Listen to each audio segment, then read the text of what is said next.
Security and Personnel Subcommittees meet this afternoon to receive testimony on the cyber operational readiness of the Department of Defense. Our witnesses are Brigadier General Dennis Crall, Principal Deputy Cyber Advisor and Senior Military Advisor for Cyber Policy. Ms. Essye Miller, Principal Deputy, Department of Defense, Chief Information Officer. Lieutenant General Stephen Fogarty, Commander, U.S. Army Cyber Command, and Lieutenant General Vincent Stewart, Deputy Commander, United States Cyber Command.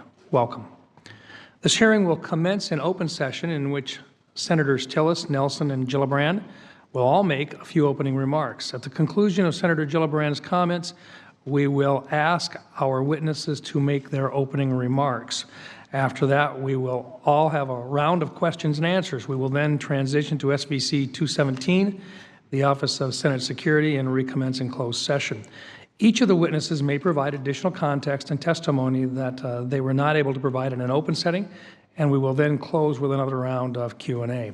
I encourage members and staff to stay through the closed session given the gravity of the topic at hand. The administration recently issued a new policy document known as National Security Presidential Memorandum 13. The new policy, entailed by NSPM 13, replaces that of PPD, or Presidential Policy Directive 20, which virtually paralyzed the conduct of offensive operations by U.S. Cyber Command outside of armed conflict. I look forward to a Department of Defense briefing on the new policy in the near future. I am hopeful this new policy will enable the Department of Defense to act more nimbly and effectively to counter and deter our adversaries' ongoing cyber attacks on the United States, attacks conducted with virtual impunity. However, no such policy, however well crafted, will succeed unless U.S. Cyber Command develops and maintains the high level of cyber operational readiness required to implement it. With the elevation of Cyber Command to status as fully unified command and the Cyber Missions Forces achieving full operational capability in May, the Department cyber forces appear to have moved beyond adolescence. It is now vital that the current capability and operational readiness of the command fulfill the requirements entailed by these designations. I invited Senator Tillis and Senator Gillibrand along with the remainder of the Personnel Subcommittee because these shortfalls are not limited to traditional readiness measures of equipment and training. Indeed, a great deal of the Department's cyber readiness issues revolve around the shortage of skilled, cyber-capable personnel. These shortfalls will only be aggravated if the Cyber Mission Force needs to be expanded in the future, and I am concerned that the current recruitment, pay, retention, and career pathway structures in place are not equipped to manage this problem. I am thus eager to hear the service or tactical level perspective from General Fogarty, the operational Cyber Command's perspective from General Stewart, the more strategic and governance perspective from General Crall and OSD, and the CIO and civilian personnel perspective from Ms. Miller. I am also eager to explore the Department's plans to correct these shortfalls with the Senators of the Personnel Subcommittee today. I am grateful to have their expertise at this table. An ongoing concern of the subcommittee, which I am sure the Department shares, is that we preempt a hollow cyber force and that we have a cyber force that is adequately staffed and equipped and has the necessary tools, targeting capability, and development capability to respond to operational needs.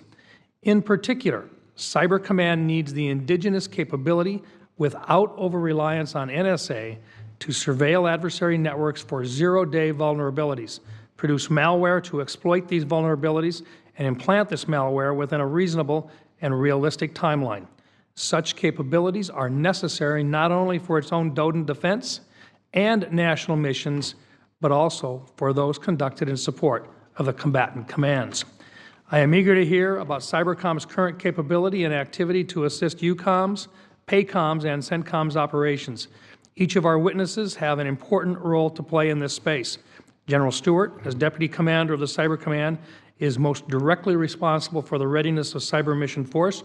General Crall's role in defining DoD cyber policy shapes and is shaped by the capabilities offered by the Cyber Mission Force. General Fogarty, as Commander of the Army Cyber Command, is the executive agent for the persistent cyber training environment and must man, train, and equip its cyber teams. And Ms. Miller and the CIO's office generally retain responsibility for the cyber infrastructure, including that on which the Cyber Mission Force will fight and test their malware across the department. I will close by thanking our witnesses for their service and for their willingness to appear today before the subcommittee.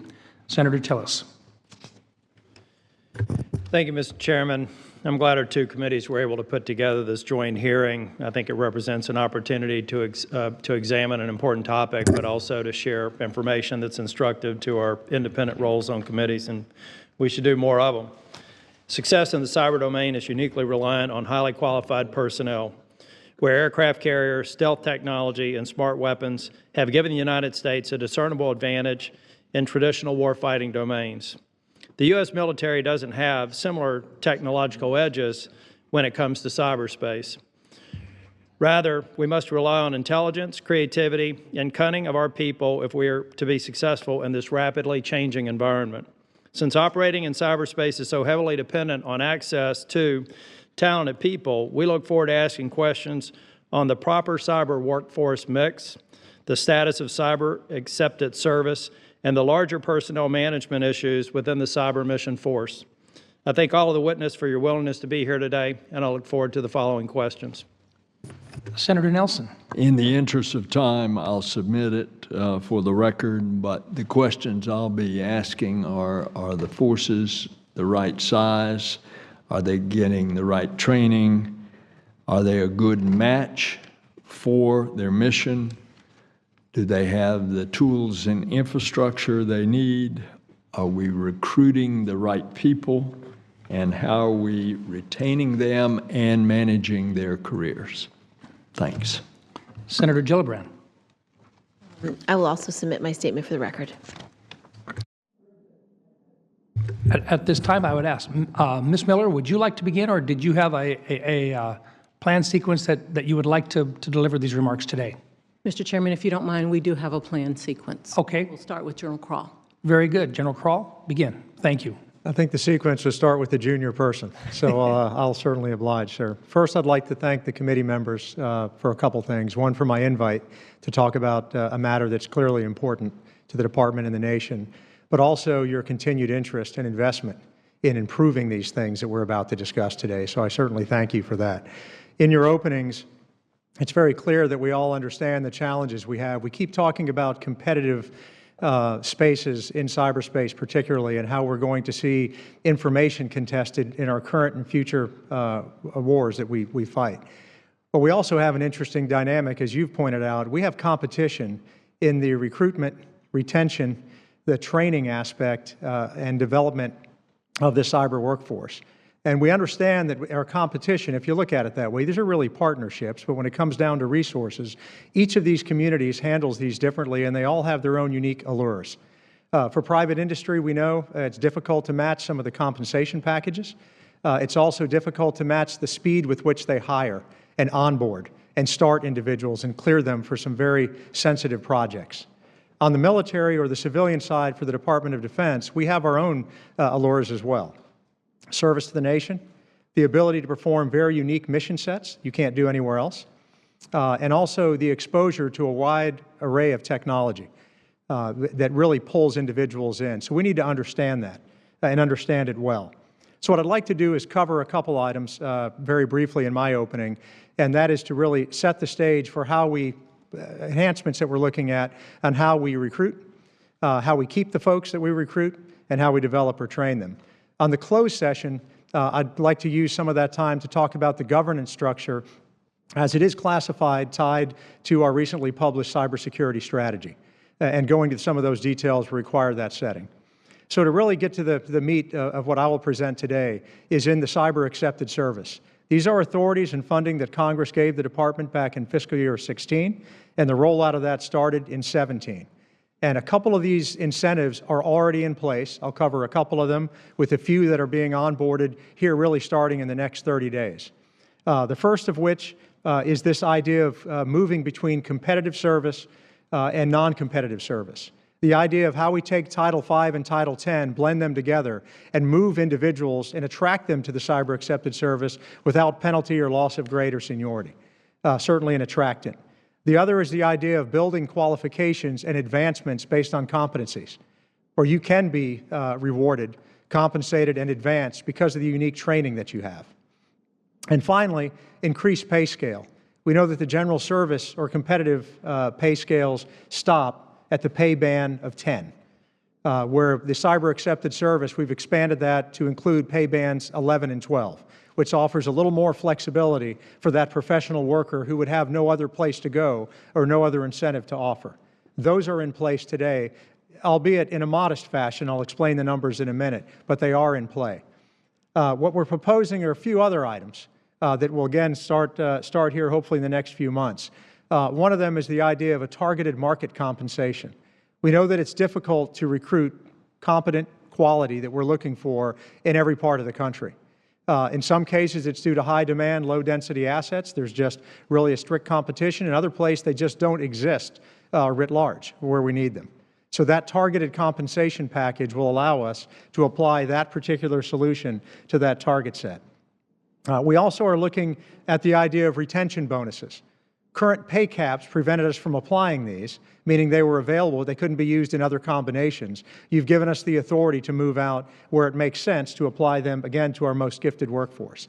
And finally, the piece the Department has to solve is its long security clearance process. We certainly don't want to compromise the end result. We want to ensure that we understand who we're employing, but we certainly recognize that we've got to cut down the time frame, and you've asked us to do that. And we certainly have ways and means in front of us to do just that. From the total force side that we're looking at the development and training aspects of this, enterprise and joint training standards. We're just finishing a coding initiative so that we can understand what a military occupational specialty means in language to a civilian hire that we have. Right now, every service uses different descriptions. It's difficult to understand how to move an individual from one spot to another. And when you're trading spaces and looking at benefits of training, manpower reallocation, and right-sizing the force, you have to start with a common lexicon. And that coding effort is largely complete. It goes a long way to making sure that we can develop. And also, finally, I would say putting on a career path, what right looks like in a workforce management to ensure that we don't pyramid out. Where we have a lot of competent people that are stuck in certain places, but we have either the rotation that they need to go to continue those skill sets or the advancement opportunities that are in front of them. More work to do on that front. Definitely not there yet, but certainly putting brain power to that. On the military side, I'd let the generals on the panel discuss the efficiency of some of the things that they're working on, but direct commissioning, we've been given the authority to increase both our rates and the levels in which we do that, very similar to the way that we onboard doctors, lawyers, and chaplains, bringing in those specialists at higher grades initially. And also the constructive credit, how we can take people who are coming from the workforce and actually give them the credit due for the job skills they've had previously, whether that be in the service or in private industry. So those two are available for our military side as well. Looking at how we phase these, Phase 1 was a very modest rollout. We had roughly 363, I believe, slots that we created in cyber accepted service, and we targeted U.S. Cyber Command with that initiative to begin with. Almost 70% of those billets were filled in relatively short order, which means I think we've got part of the cocktail correct, that the recipe may be right, and that's only with half the enhancement packages on board. But given the size of our workforce, that's a very small number. Starting this year, we're going to expand that to about 8,300 slots. And we're going to target a few others, DISA and the service cyber components, again, rolling out the full package to see if we can get that mix right.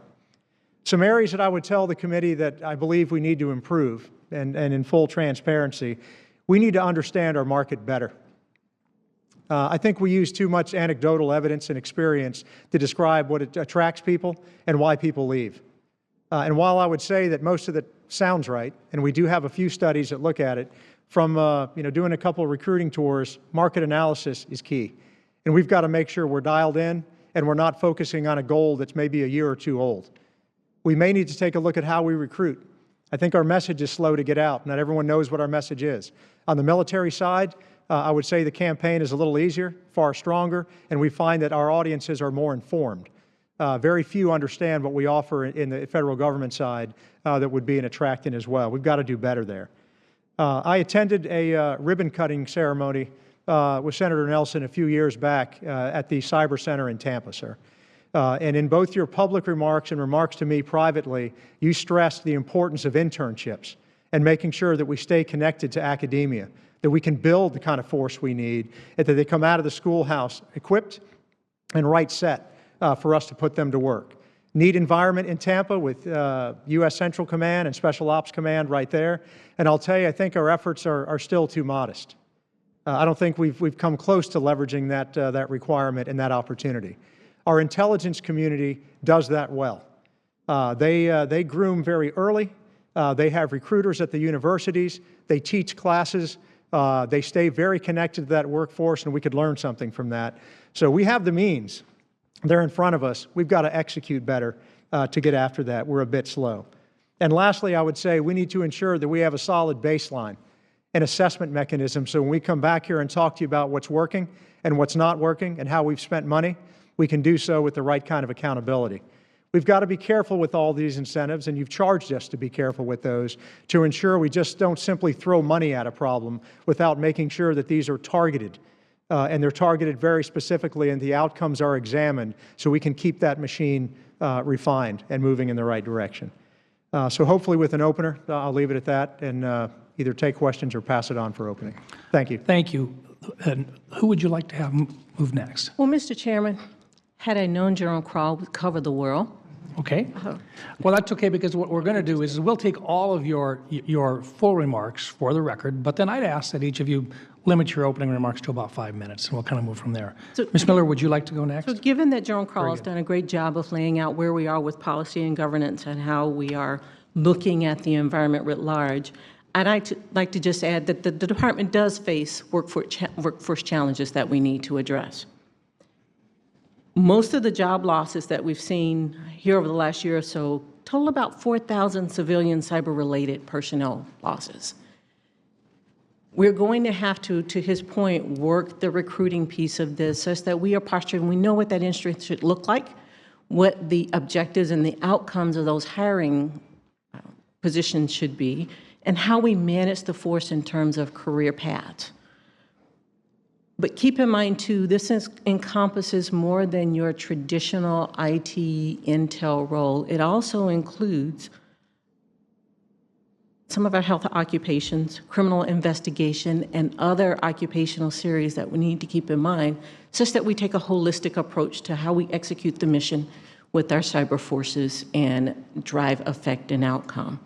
So with that, sir, I look forward to your questions. I really appreciate the opportunity to have this discussion with you today.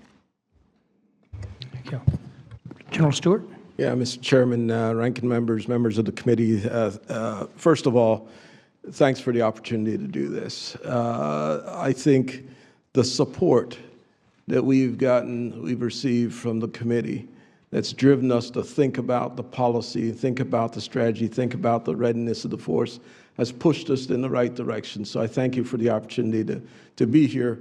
But more than that, I thank you for the opportunity to be able to speak about the men and women who make up this cyber force. Extraordinary men and women who today are on mission against a threat that's operating, that's pervasive in this space. And so I look forward to the opportunity to talk about that, and I certainly look forward to the opportunity to discuss that in closed session. Among the things that we've learned over the last year or so is that success in cyberspace requires, in fact, it demands persistent engagement, it demands persistent presence, and it demands a persistent innovative spirit. Failure to do that means that we will never compete against near-peer competitors in this space. So we're thinking our way now through how we move from growing this force to how we persistently engage, persistently have presence, and we innovate in this space. We have shifted from building out those teams to how we build a force that is operationally relevant and is able to deliver outcomes as necessary from the chairman, from the national authorities all the way through the chairman. We've shifted a little bit from building capacity, we think about just personnel and their training readiness, to the capabilities, and those capabilities requirements speaks to our necessity for the right tools or the munitions that we need in order to be successful in this space, the access that we need, the authorities we need, the infrastructure we need, and the intelligence necessary to support operationally relevant force. So we're now melding, in order to get a better sense of readiness, we're melding both capability and capacity against the problem sets that we've been assigned. So as we look forward, we realize that the future requires us to be continually engaged in order to compete in cyberspace. We're building a combatant command that will be postured for success, and we couldn't have built that without, or accomplished what we have for this nation without your dedicated support that we've received from the committee. The language you included in FY19 NDAA was especially helpful, and we thank you for your continued advocacy and support, and we look forward to your questions. Thank you, General. General Fogarty. Chairman Rounds, Chairman Tillis, ranking members, and members of the subcommittee, I want to thank you for the support from both committees, which is vitally important to Army Cyber Command's continued progress and the critical missions our dedicated and talented soldiers, Army civilians, contractors, Reserve, and Army National Guardsmen carry out every day on behalf of the Army and the nation. The Army's philosophy for training is to train as you fight. For the Army's teams within the DoD Cyber Mission Force, training to a joint standard is predicated on a culture of adaptive learning where operations inform training at every level. A train-as-you-fight philosophy in cyberspace also depends on employing realistic, dynamic, and complex range environments against simulated peer and near-peer adaptive adversaries. Cyber Mission Force training must be tough, realistic, relevant, and holistic, just like it is for the rest of our forces. With the achievement of full operational capabilities for the Army's CMF last year, the Army and Joint Forces are shifting focus to measuring and sustaining CMF readiness. While achieving full operational capabilities of these teams was an important milestone, it is certainly not an end state and doesn't tell the complex story of the Army and Joint Forces' overall readiness to fight and win. Readiness is a combination of the CMF's ability to conduct cyberspace operations, reflects a team's ability to plan, develop access, report, and maneuver in cyberspace, hold targets at risk, and deliver capabilities based on assigned missions. This is the standard we use for operations, and it must be the standard we use for training. This includes a focus on non-standard access methodologies, Title X operator training, and integration with mission partners to improve mission readiness. Again, training as we fight. Army Cyber Command's mission success rests on our people. We must recruit, retain, and reward the most talented people. And as such, we put tremendous focus on talent management. Thanks to your support, Army talent management initiatives continue to show increased results in civilian hiring and military recruiting. But we do have a challenge with retaining the core skills that we need. We have a superb recruitment pool that we draw from. I think the training is outstanding. They get on the mission, but our challenge, as the other witnesses have already mentioned, is the compensation to keep that trained force. You know, the average interactive online operator, it takes about 2.5 years of training to be able to conduct operations. And in a 6-year enlistment, you get about 3, maybe 3.5 years of useful work out of that individual. So it's absolutely critical that we roll out really the incentives we need to maintain that force. Now, readiness of the total force requires that our investment in cyber ensure that active and reserve and guard forces are trained and equipped to one standard. We also continue to make progress toward fully integrating the Army's Reserve and National Guard into the Cyber Mission Force.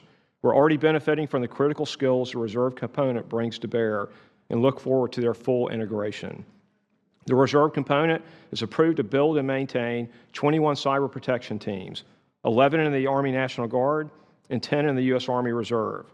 1 Army National Guard and 2 Army Reserve CPTs have already achieved initial operational capabilities. And the Army National Guard is scheduled to have all 11 CPTs at full operational capability by fiscal year 22.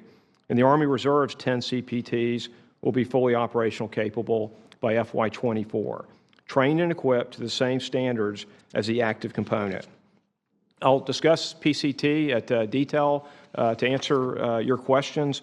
One of the things I did want to highlight is my command is getting ready to move from Fort Belvoir down to Fort Gordon, Georgia. We'll do that in about 18 months. And that is a significant investment, almost $1.3 billion that the Army has placed in Army Cyber Command and the Army Cyber Center of Excellence, which is our premier schoolhouse. And we train active, we train civilians, and then we train Army National Guard and Reserve Forces. For the Army, this is important because we'll have the operational headquarters, the operational platform, and the schoolhouse all on the same location. And we think that's going to give us the ability to take operators that are in active missions to be able to move over and instruct real time in the classroom.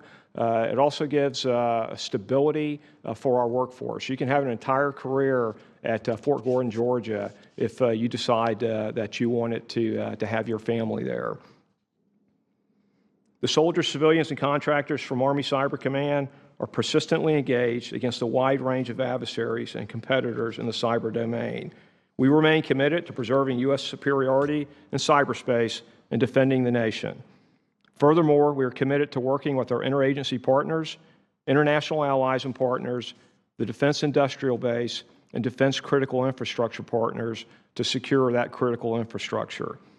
It's worth stating that operations in the cyber domain require problem solving in ways never employed before by the U.S. Army. But creativity, aggressive problem solving, and rapid mastery of new fighting methods are not just possible for the Army, they are in fact qualities that lie at the core of our service. I'm confident that with your continued support, we will continue to make progress and continue to achieve mission success. I thank you for the opportunity to testify today and look forward to answering your questions. Thank you, General. This group in front of us as a team has a huge responsibility.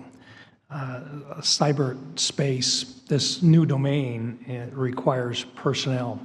The reason that we're doing a program like this with both subcommittees, personnel and cyber together, is because we recognize the seriousness of the situation at hand. General Fogarty, the Army faces significant manning gaps in the roles of tool developers and interactive on-network operators, or I think as we call them, IONs. While the Army needs about 150 operators, for example, it has about half of its requirements.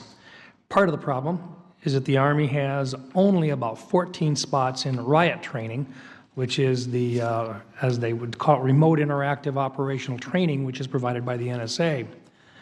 About half of these personnel will fail the training, meaning that the Army might only see 7 graduate to the Cyber Mission Force, or CMF, as capable operators for any given riot course. This could leave the Army below the replacement level given promotions and retirements and yields a major capability gap.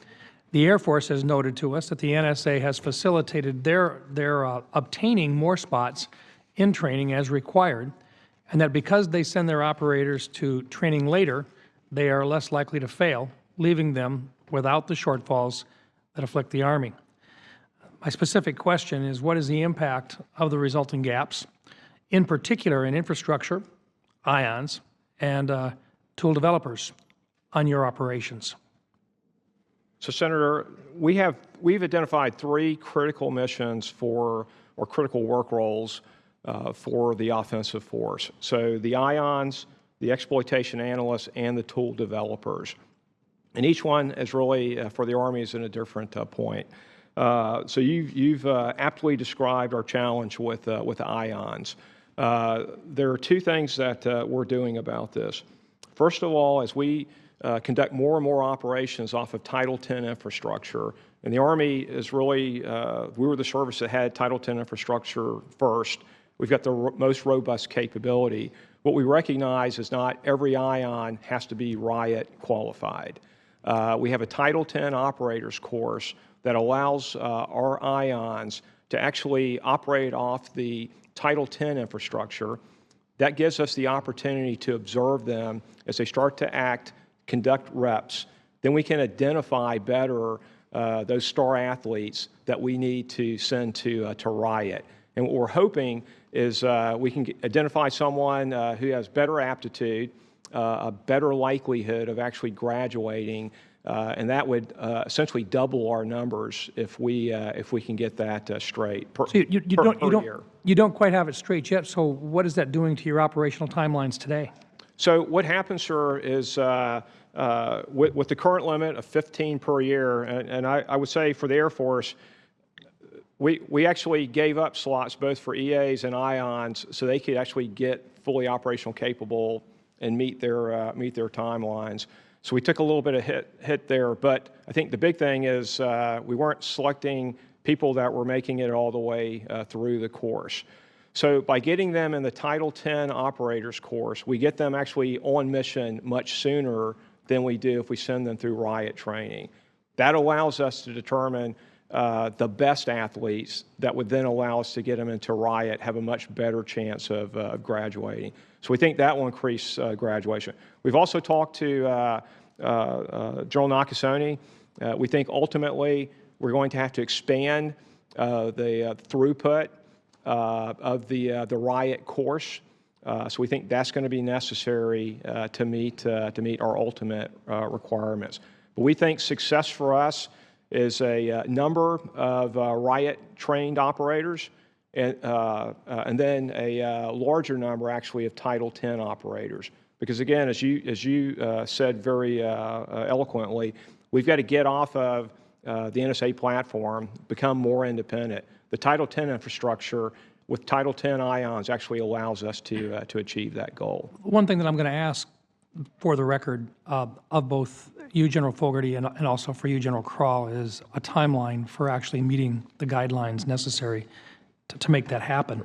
And General Crall, I'm out of time, but the same questions that I've asked of General Fogarty, I will be asking of you for the record as well. Thank you. With that, Senator Tillis.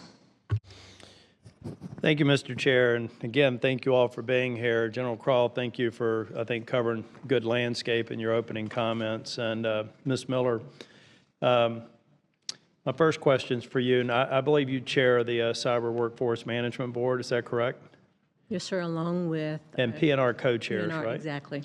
Tell me a little bit about how that relationship works and how the roles are playing out right now. Well, actually, sir, we're very well aligned. The board was chartered to manage the health and welfare and maturity of the force, both civilian and military. So we have an opportunity to oversee and assess the use of the force, how we are doing on the recruiting and attracting, as General Crall talked about.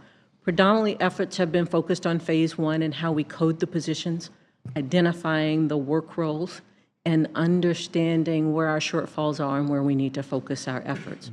But I think it's pretty safe to say the relationship between the three organizations are very closely aligned. We meet on a regular basis, and our staffs are joined at working the issues, be it with the coding or with the hiring and retention piece. And this question is probably for all of you. I spent virtually all of my professional career in technology, first in research and development, then architecture, definition, deployment, and then project execution. And, you know, sometimes I worked at Price Waterhouse, so sometimes we would acquire another firm, or at IBM we would acquire another firm, and it would be standing alone, but it really didn't make sense to have it stand alone for long. And in most of your mission sets, I can see a very rational basis for the mission of the Marines has its own kind of training, tools, tactics that's separate from the Army, the Navy, the Air Force. But in this domain, I'm struggling, except at the atomic level, maybe equipment that's unique to a service line. I'm struggling to understand why we're not looking at a more innovative way to leverage, you know, we had matrixed organizations where we have the silos of the service lines now, or we had market domains or technology domains. But the common platform that we're talking about, can you explain to me the rationale for having and the risk of having duplicative systems and environments and potentially sub-optimizing some of the cross-learning? I'm not saying that any one service should own it, but I'm wondering whether or not we should be looking at a very different structure than the current trajectory. Let me take the first shot at this one. In fact, what we've designed and what we put forward, Senator, is what we call the Joint Cyber Warfighting Architecture. It is an integrated architecture. It includes building common firing platforms, common set of tools, common infrastructure, common cockpit for command and control. Now, none of the services will do that by themselves, but we will designate a specific service to build one element of that joint cyber warfighting So a center of architecture. excellence sort of capability. So for the training component, the Army will take that persistent common training environment. And so they will bring that into a common architecture where U.S. Cyber Command will set the standards, set the information exchange protocols, and then each of the elements within, our subordinate elements within Cyber Command, will build those pieces and those components to a common standard. So we get the idea that we don't want each of the services to build their own unique tools, build their own training environment, build their own. And so now we've put that all together and we've structured that into what we call the Joint Cyber Warfighting Architecture. And the governance? So we're moving in that direction. Because I'm going to be limited on time, I have to step out briefly to go to a VA committee. I think that with respect to something that General Fogarty and I talked about, and as chair of the Personnel Subcommittee, we have provided some authorizations that hopefully are helping you be a little bit more competitive recruiting and retaining resources. But you can expect that we'll have a hearing in personnel to talk about what more we can do. And General Crall, you made a very important point of we're giving you these authorities to use to be more competitive, but we're also going to be seeing how they've been used and what the results are, and we'll discuss those in the hearing or in meetings that we'll have in my office. For many of you, I've got a lot of questions, and I know I'm looking forward to getting back so we can go to the closed session, but I'll probably have a number of questions that are structural in nature that'll be instructive to some of the work we'll be doing on the Personnel Subcommittee. Thank you, Mr. Chair. Thank you. Senator Nelson. General Stewart, how are we going to objectively measure the readiness of cyber mission forces to execute their mission? So we know we have a standard now that the chairman measures personnel readiness, number of folks that the services are providing, the level of their training. So we have a standard approach for measuring that. Now, what we have to do is in U.S. Cyber Command is clearly define the mission essential task and the joint mission essential task that says when a team is presented to us, here are the things that we need them to do against a particular target set. That is more than just the personnel. That's the easy objective measurement. The services are either providing them at a certain level or they're not. They're either trained to a certain level or not. And quite frankly, the services are doing a remarkable job in presenting personnel. Will the combatant commanders understand this so-called meaningful set of metrics that you're talking about, a standard? There is no doubt in my mind that we've identified intelligence requirements that are essential for delivering capabilities. We've identified access requirements that are important. We've identified tools and munitions that are important. We've identified architecture that's important to get to the target. Those are things that I think any combatant commanders would understand. In order for me to have an operational effect, here are the things that I must have in order to deliver those outcomes. So we think that's pretty well defined, and we'll continue to refine that over time. So how are you going to make sure that the services are giving you what you need in their training and standards? We've now mandated or laid out the requirements for 1,000, 2,000 level. That's the basic entry-level training.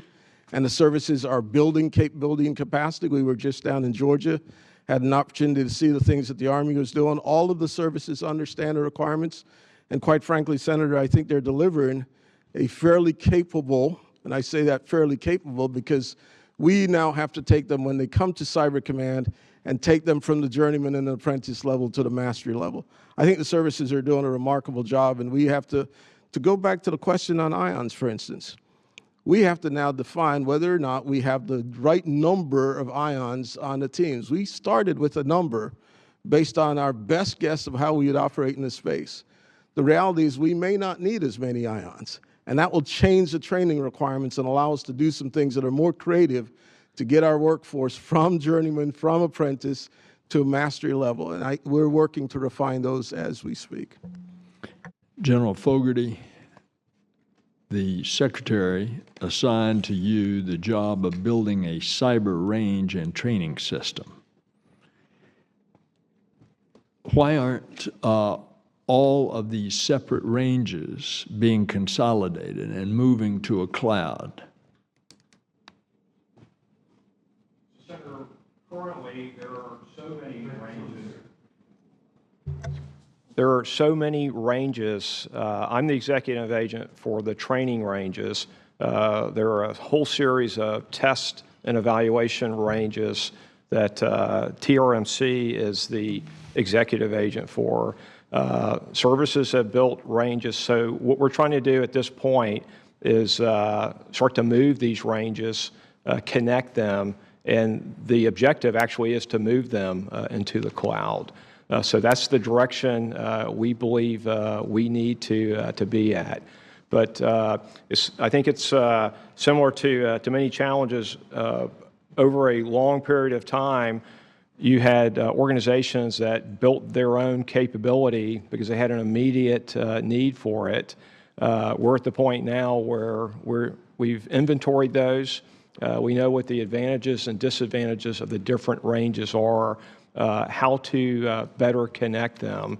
There are certain ranges that, frankly, we'll probably have very limited interest in. It doesn't mean there's not a requirement, but it's not for the cyber mission force. There's others that are very robust. We don't want to duplicate that. We actually want to connect to those ranges. Can I assume that what you're saying is that you're going to move to the cloud so that you don't have to constantly upgrade the in-house computing infrastructure? Senator, that's actually a succinct way of saying that, but Okay. we're not there yet, for sure. Let me ask General Crall. Cyber Command created in '09, but it wasn't until '13 that we actually started to build the mission force. So a number of years we had a command with no forces. It took another couple of years for the department to start the acquisition process for command and control, network, infrastructure, weapons, and so forth. Why the delays? That's probably a question that I'll have to go back and do some forensics to give you an adequate answer. I can give you a few answers that I think apply generally, and certainly not making excuses. But understanding what right sizing looks like, I've learned the challenges of moving anything quickly in the department. Matching resources at the time they're available with the need and the planning that we're trying to execute has also been a challenge. You could ask the same question on our infrastructure writ large. We've been modernizing our IT infrastructure for 10 years, at least, in a holistic fashion. Change has been difficult, but I think we're looking at the problem set in a new way. And in the closed session, we're going to lay out a placemat for you to consider the eaches of how we're trying to do this in a way that makes some sense. But I'll tell you, sir, one of the areas that we're making improvements on, General Stewart has already covered. We've allowed too much of unique building. Lack of standards, allowing each person to do what's right in their own eyes in the process, and not holding individuals or services accountable for a common standard, I believe, have all been contributors and significant contributors to delays. Thanks. Senator Gillibrand. General Stewart, I appreciate that your authority is focused on addressing foreign cyber activities and you're constrained in working on domestic matters. However, I'm very concerned that foreign adversaries have abused the borderless nature of the Internet to stage cyber attacks on our domestic critical infrastructure, such as our election system. How do you coordinate with domestic federal agencies as well as local and state agencies where much of our election security is entrusted? Well, we're generally not, Senator, directly interfacing with the state and local levels. We are, in fact, working closely with the Department of Homeland Security. We've had a series of engagements to ensure that they understand the threats as we see the threats, that we've asked them to pass those indicators of compromises down to the states so they can also see the threats. So we're working this, to borrow a phrase, by, with, and through DHS to get the insights that we have both from Cyber Command and from our NSA partners, turn those into real indicators and pushing those to the state and local level. Beyond that, we have limited authority to go to the state and local levels. So if I were going to use this platform to send a message, I suspect the message would be, as we move indicators of compromise from DHS down to the state levels, how do we make sure the states are loading those indicators of compromise onto the appropriate sensors and then passing them back up through DHS so that we can be proactive in going after the adversary in gray and red space? It also sounds, though, that your limited authority is limiting for you. I'm concerned that, you have a mission to protect this country and our critical infrastructure. That's part of Department of Defense mission. But you've not been given all the authorities you need, in fact, to prevent or stop or respond to cyber attacks to critical infrastructure if it has to do with the electoral system, and I think that's a mistake. So one thing that I hope you will do is seek the authorities that you think you need from this committee, because regardless of what the administration believes, I believe that better coordination, more holistic coordination through the National Guard, perhaps, so that the states can have on-the-ground expertise that is feeding information and data and intelligence back up to the department so that you have a fully integrated defense system for this country. Because if they were bombing a power plant, or they were bombing or even cyber attacking a power plant, you might have a response or a responsibility. But because somehow it's an election infrastructure, you have to stay hands off. So I hope that you will seek authorities as you believe from your expertise you think you should have them. In the closed session, we should probably talk about the changes in authorities over the last 6 months. Correct. If you had approached me 6 months ago about the limits of our authorities, I would tell you that would cause me great frustration. Yes. We're in a much better place today, Senator. I understand, but I think there's even more authority that you should seek, especially in giving more support to the National Guard to continue to be eyes and ears on the ground. And I will pursue this more in closed session because I think it's so vital. General Crall, the military's ability to pay for high-quality educational degrees through ROTC programs or direct accession programs for skilled doctors and lawyers have undoubtedly played a key role in recruiting talented individuals into our uniformed ranks. In addition to paying cyber operators for the skills through specialized compensation, I also believe we should leverage our ability to pay for the education of service members and civilians interested in joining the cyber workforce. Do you believe that a cyber ROTC scholarship or advanced degree holders would help us to attract skilled military cyber officers? Ma'am, I do. I believe that's a wise course of action. In fact, in the opening, we talked about expanding all the opportunities. But what I'd also add to that is it's important for us to ensure that when we track this, we learn what's working and what doesn't work. I found that sometimes these things are a bit counterintuitive. We have to apply our resources properly as you would expect us to, and we want to make sure as the markets change, we follow those trends very carefully and we apply our valued resources to the right population groups and pockets. But I will say this, every university, this is anecdotal, this is me walking around and talking to people in these environments, it is the most talked about subject matter, whether we're at the service academies or out in the local communities. We've got a large force of young civilians who are very interested and eager to work in the cyber workforce. Thank you. Thank you, Mr. Chairman. Thank you. Senator Warren. Thank you, Mr. Chairman, and thank you to our witnesses for being here today.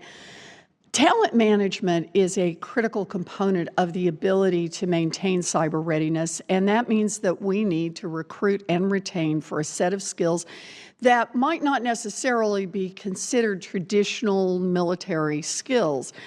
I was glad to see that talent management is included as a key component of the department's updated cyber strategy, which was released last week.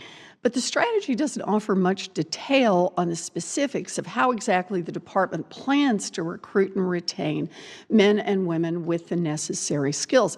So can I start with you, General Crall? Can you be more specific for us on the department's long-term plans for cyber talent management? Yes, ma'am, I can. And I'll also share with you some shortcomings in that, because I think your instincts of maybe on some of the leads of understanding that market, we may not be as refined as we need to be. I share, if those are your concerns, I share some of those. But yes, when it comes to developing, the recruitment aspect, the military side has a very unique recruiting campaign and designated workforce that gets after that. Professional recruiters who work very aggressively at ensuring that message is out. In part of my opening, I described a kind of a vacuum for the federal government side. The civilian side, we really don't have even the initial tenets of our cyber accepted service well known.